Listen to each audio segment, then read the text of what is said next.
Hello Darlings, আশা করি তোমরা সবাই খুব ভালো আছো। আজকের ভিডিওটার ডাজ পাস্ট ম্যাটার্স, রাইট? তো এটা আমি কি করে অ্যান্সার দেবো না? আমি মানে there is no way to sugarcoat it. এটার কোনো রকম মিষ্টি মুখ করে তোমাদের বলার কিছু নেই। একবার নয়, দুবার নয়, ১,০০০ বার নয়, ১,০০,০০০ বার আমি বলতে পারি, হ্যাঁ, পাস্ট ম্যাটার করে। আর জোর দিয়ে বলছি আমি 120% জানি আর আমি এটা বিলিভ করি। কি করে জানি, কি করে বিলিভ করি? আমি নিজের পার্সোনাল লাইফ থেকে বলবো এবং আমার চারিধারে আমি অনেক কিছু দেখে এসেছি। আমার ক্লোজ রিলেটিভস, ফ্রেন্ড সার্কেল সবার দেখেছি কারা কিরমভাবে কষ্ট পেয়ে এসছে এবং কিছু, কিছু লোক যারা হাতের বাইরে চলে গেছে কষ্ট পাওয়ার পরে, তারা নিজেরাই পাল্টে গেছে খারাপ সাইডে। তো সেই জিনিসগুলো আমি দেখেছি এবং কিছু, কিছু ১-২ জন আছে আরকি অনেকজনের মধ্যে ১ জন বা ২ জন যারা কষ্ট পাওয়ার পর সঠিক জায়গায় ফেরত এসছে। তার লাইফটাকে একটা সঠিক একটা অবজেক্টিভ দিয়েছে। একটা একটা প্রপার ওয়ে দেখিয়েছে। তারপরে হয়তো একটা বেটার পার্টনারও লাইফে পেয়েছে। অনেক, অনেক ওয়েট করতে হয়েছে তার জন্য, অনেক কিছু বুঝতে হয়েছে তার জন্য, অনেক চেঞ্জেস আনতে হয়েছে নিজের মধ্যে। এবার ম্যাটার এটাই করে। নিজের ভুল স্বীকার নিজের ভুল জেনে, নিজে ভুল হয় চয়েস করেছি, নয় ভুল করেছি যেকোনো একটা, রাইট? সেটা বোঝার পর যদি আমি একবার বুঝি, যদি আমি নিজেকে প্রশ্ন করি, তারপরে যদি নিজের মধ্যে আমি কোনো রকম চেঞ্জ না আনি অ্যান্ড আমি সেম প্যাটার্ন গুলো যদি বারবার করে রিপিট করতে থাকি কোথাও না কোথাও, this will bring a mega disaster in তার লাইফ অ্যান্ড যে রিলেশনশিপে তার সাথে যাচ্ছে তার জন্যও আরকি। মানে যদি আমি হই আমার লাইফে তো মেগা ডিজাস্টারই এবং যার জীবনে আমি যাচ্ছি তার জীবন তো আমার থেকেও বেশি খারাপ হয়ে যাবে। কারণ এত ব্যাগেজেস, এত টক্সিসিটি নিয়ে আমি আসছি তার জীবনে আরকি। সে জানেও না যে তার জীবনে আমি ঝড় বইয়ে দিয়ে বেরিয়ে চলে যাবো রীতিমতো। রাইট? এবার আমি বলছি ম্যাটারটা কি করে হয়। লজিক্যালি বোঝার চেষ্টা করতে হবে। একটা বাচ্চার জন্ম হয়, রাইট? লেটস ইমাজিন তার বাবা-মা দুজনেই খুব একটা মানে তাদের কোনো মেন্টাল ম্যাচুরিটি বা তাদের থিংকিং অ্যাবিলিটিস বা তাদের টক্সিক এনভায়রনমেন্ট বা তাদের নিজস্ব টক্সিসিটি নিজেরা কোনোরকমভাবে মানে কিছুভাবেই তারা সেটাকে চেঞ্জ করতে পারেনি। বাট হরমোনাল আর্জেসের জন্য বিয়ে করে নিয়েছে। বিয়ে করে একটা জিনিসই করতে হয়, যেটা জানোয়ার থেকে, পশু-পাখি থেকে শুরু করে মানুষও করছে। আর তার জন্য বাচ্চা বেরিয়ে গেছে। আর এর জন্য একটা বাবা-মাকে কোনরকম আমার মনে হয় না তাকে বাবা-মাকে পায়ের ধুলো দিয়ে আমায় প্রণাম করতে হবে। এরকম করার কোনো দরকার নেই। ঠিক আছে? কারণ এদের জন্যই হচ্ছে পরবর্তী প্রজন্ম নষ্ট হয়। এইজন্যই আমি বলছি। আমরা হিউম্যানস তো, আমরা মানুষ তো। মান আর হুঁশ দিয়ে আমরা মানুষ হই এবং মান আর হুঁশ ছাড়া আমরা যদি বাচ্চা তৈরি করতে থাকি না, তখন মানুষটা থাকবো না। আর এইজন্যই যখন বাপ-মা হয়ে যাবো আরকি, আর একটা বাচ্চা বড় হতে থাকবে, তার upbringing টাই আমি জানি না যে কি করে করবো। তাকে কি শেখাবো, কি ভ্যালুস দেবো, কি, কি আমার বোঝানো উচিত, তাকে কি ভ্যালুস দিয়ে আমি বড় করলে সে একটা অন্য রকমভাবে চমকাতে পারে জীবনে, কোনটাই যখন আইডিয়া থাকবে না, সে বাচ্চার ভবিষ্যৎ এদের থেকেও বেশি অন্ধকার হবে। ওইজন্য বাবা-মার অনেক বেশি দোষ থাকে এর জন্যে।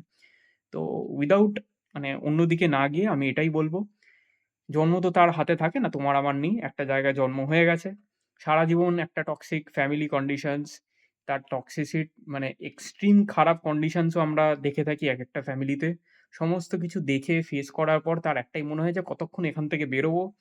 বেরোনোর ফার্স্ট অ্যান্ড ফরমোস্ট উপায় কি থাকে? যেই টিনেজার বয়স থাকে বা তার আগে থেকেও এখন দেখে থাকি যে খারাপ ফ্রেন্ড সার্কেল। খারাপ ফ্রেন্ড সার্কেলের সাথে ডিরেক্ট রিলেশন কি আছে? নেশা, ভান, ফ্রিডমের নামে রং চয়েসেস নেওয়া অ্যান্ড এভরিথিং এলস। ঠিক আছে? খারাপ বন্ধু ইউ নো হোয়াট হ্যাপেন্স, ঠিক আছে? এটা নতুন করে বোঝানোর কিছু নেই। আমরা সবাই দেখে এসেছি কি হতে পারে আরকি, কতটা এক্সট্রিম জায়গায় যেতে পারে।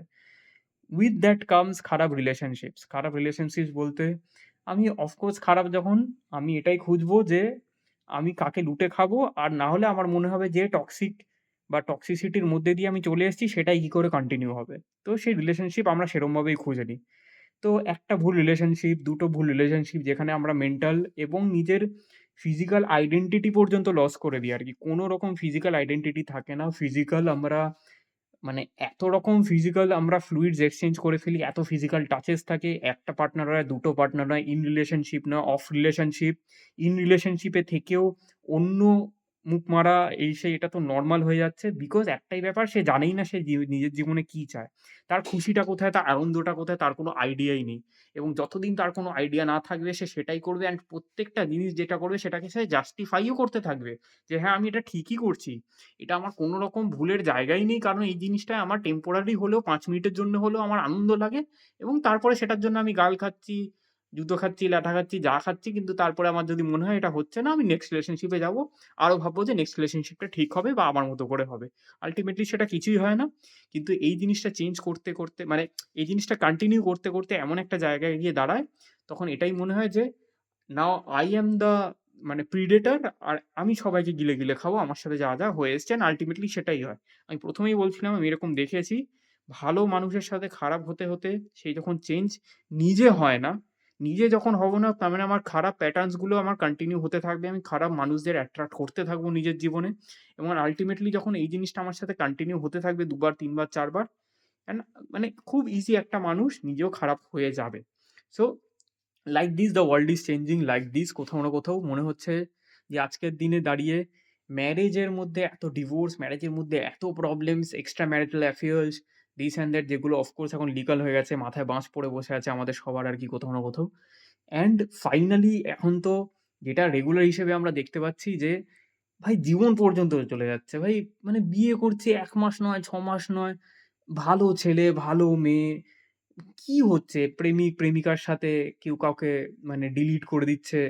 অ্যান্ড ফর দ্যাট কাউকে জলের ড্রামে, কাউকে খালে, কাউকে অন্য কোথাও জঙ্গলে, কাউকে সুটকেসে অ্যান্ড দিস অ্যান্ড দ্যাট। কেন? কারণটা কি? Because of unhealed person, because of toxic person, because তাদের মধ্যে তারা শয়তানকে বসবার জায়গা দিয়ে দিয়েছে। সেখান থেকে আর নো ওয়ে রিটার্ন হয়ে গেছে আরকি। এবং তাদের পাস্ট কোনরকমভাবে জানতে পারি না বলেই তাদেরকে আমরা জাজ করতে পারি না, বা আমাদের ঠিক করে সেই সেই শেখানোটাই হয়নি যে মানুষকে আমরা কি করে বুঝবো, আমাদের পার্টনারকে আমরা কি করে চিনবো, কোন পার্টনার আমার সাথে থাকতে পারবে, আমার ভালোবাসা দেওয়ার মতো মানুষ কি আদৌ সেই পার্টনারটা, হ্যাঁ কি না, কোনোটারই যখন আমাদের আইডিয়া না থাকে আমরা ভুল মানুষের সাথে আমরা জড়িয়ে যাই। এবং তাকে যদি বিয়ে করে ফেলি মানে ভগবান বাঁচায় রাম ভরোসে আরকি। আর কিচ্ছু করার থাকে না। So don't do this. আমি এটাই বলবো। এরকম টাইপের মানুষরা যারা রিপিটেড চিটিং পছন্দ করে, যারা প্রচন্ড নার্সিসিস্টিক, যারা আমি পাচ্ছি না, আমার হচ্ছে না, আমি শান্তি পাচ্ছি না, আমার এই চাই, আমার হেন চাই, আমার এক্স এই করতো না, তোমাকে এটা করতে হবে, আমার এটা ছিল না বলে তোমায় এটা করতে হবে, আমার এক্স আমার সাথে এরকম, এরকম চিট করছে। মানে সে মেক সিওর করে নিচ্ছে যাতে তুমি কোনো মানে লয়াল্টির heightened একদম জিনিসপত্র, যাতে মানে মোর দ্যান লয়াল্টি যদি কিছু হয় তুমি তাতে দাও। কিন্তু সে নিজের থেকে কোনো কিছু কোনো রকম তোমার কাছ থেকে কিছু রিটার্ন দেবে না। আমি বারবার বলছি। অ্যান্ড লাস্ট অফ অল এই মানে আছেই আরকি মানে অ্যালুমিনি অ্যান্ড দহেজ অ্যান্ড হোয়াট নট, তার জন্য খুন খারাপি তো চলছেই। প্লিজ বোঝো, একটা মানুষ ছোট থেকে বড় হচ্ছে, বড় থেকে তার ফ্রেন্ড সার্কেল চেঞ্জ হচ্ছে, ফ্রেন্ড সার্কেলস থেকে relations, relations of relations, cheating, নিজে চিটেড হচ্ছে, নিজে চিটিং করছে, অ্যান্ড এত কিছু toxic for 10, 20, 25 years or more, and তারপরে সে কাউকে বিয়ে করবে এত ব্যাগেজ নিয়ে। My goodness! কি করে ভাবতে পারো যে 25 বছরের এরকম ব্যাগেজ নিয়ে, যে নিজেকে হিল করার চেষ্টা করেনি, যে নিজে একা বাঁচবার চেষ্টা করেনি, যে নিজের ভুলটাকে শোধরানোর চেষ্টা করেনি। আর একটা ভালো মানুষের সাথেও খারাপ হতে পারে। একটা ভালো মানুষও খারাপ ১ টা ২ টো রিলেশনে যেতে পারে। কিন্তু একবার ভুল, দুবার ভুলের পরেও না সেও বুঝবে একটা ভালো মানুষ যে আমি কোথায় ভুল করছি। ভুলটা কোথায় হচ্ছে আমার দ্বারা? সেই ভুলটা যখন সে বুঝবে না যে হ্যাঁ, বিকজ আমি এই জায়গাটা বুঝতে পারি না বলে আমি এরকম, এরকম মানুষকে বারবার অ্যাট্রাক্ট করছি। It's time to stop. যেই নিজেকে স্টপ বলে দেবে সেই নিজেকে ও চেঞ্জ করতে শুরু করবে। And after some point of time it will take a lot of time, আমি বলছি লট অফ টাইম। সেই টাইমটায় যখন সে নিজেকে রিকভার করে ফেলবে, সেই টাইমটায় যখন সে নিজে একা থাকবে, মাইন্ড ইট, একা থেকে যখন নিজেকে মানে রীতিমতোভাবে ওভারঅল একটা চেঞ্জ এনে দেবে। একটা মানে তার পার্সোনালিটি, ক্যারেক্টার্স, তার চয়েসেস সমস্ত কিছুতে চেঞ্জ চলে আসবে। আকাশ পাতাল ডিফারেন্স থাকবে। মানে একটা মানুষ ২ বছর ৩ বছরের মধ্যে এত ভালো চেঞ্জ হতে পারে, খারাপ চেঞ্জও যেরকম হতে পারে আর এত ভালোও চেঞ্জ হতে পারে চিন্তার বাইরে। আমি নিজের চোখে দেখেছি, নিজের লাইফে আমি ফেস করেছি। আমি ওইজন্য বলছি। তো তখন সেই মানুষটা না অনেক ভালো বেটার চয়েস করতে পারে, কারণ সে হিলড। সে পাস্ট ট্রমা থেকে হিলড, পাস্ট সমস্ত কিছু থেকে হিলড। তো পাস্ট ম্যাটার করে, এটা বারবার মনে রাখবেন। এরকম ফালতু বলিউডি গেন্ডু মার্কা আইডিয়াতে, চু মার্কা চিন্তাভাবনায় ফাঁসবেন না। যদি ফেঁসেছো তো মরেছো। আবার বলছি, যদি ফেঁসেছো তো মরেছো। God bless you. আমি বারবার বলছি, প্লিজ ভাবো যে কি করছো। যদি সামনে কারোর বিয়ে থাকে and you don't know how is your partner, বা কোনো আইডিয়া নেই, বা অ্যারেঞ্জ ম্যারেজ করছো, জাস্ট ফোনে কিছুদিন কথা হচ্ছে, ১-২ দিন বেরিয়েছো আর বিয়ে করতে চলে যাচ্ছ, করো না। এই সমাজে দাঁড়িয়ে এরমভাবে বিয়ে করো না। তুমি একটা মানুষ, তোমাকে ধরে বেঁধে কেউ বিয়ে দেওয়াতে পারবে না। It's your choice. তোমাকে নিজের চয়েস বুঝতে হবে। অ্যান্ড প্লিজ এরমভাবেও কাউকে চয়েস করো না যে কোন ওয়েটারকে সিটি দিয়ে ডাকলো নাকি রেসপেক্টফুলি ডাকলো। এখন আর ওই দিন নেই যে ইটস নট 2010 বা 2000 ওরকম টাইপ নয় যে মুন্না ভাই এমবিবিএস মতো ওয়েটারকে কিরমভাবে ডাকলো সেটার উপর বেস করে আমি লাইফ পার্টনার চুজ করে দিলাম। কেননা এই ছকগুলো পুরনো হয়ে গেছে। তারাও বুঝে গেছে এতদিনে যে বাইরে কিরমভাবে তাদের শো অফ করে থাকতে হবে বা কেমন ভালো মানুষের চাদরটা মুখের উপর পরে থাকতে হবে। So let's understand this and past matter করে, পাস্ট ম্যাটার করে, পাস্ট ম্যাটার করে। জয় শ্রীরাম, হরে কৃষ্ণ। তোমরা সবাই ভালো থাকো। ভারত মাতা কি জয়।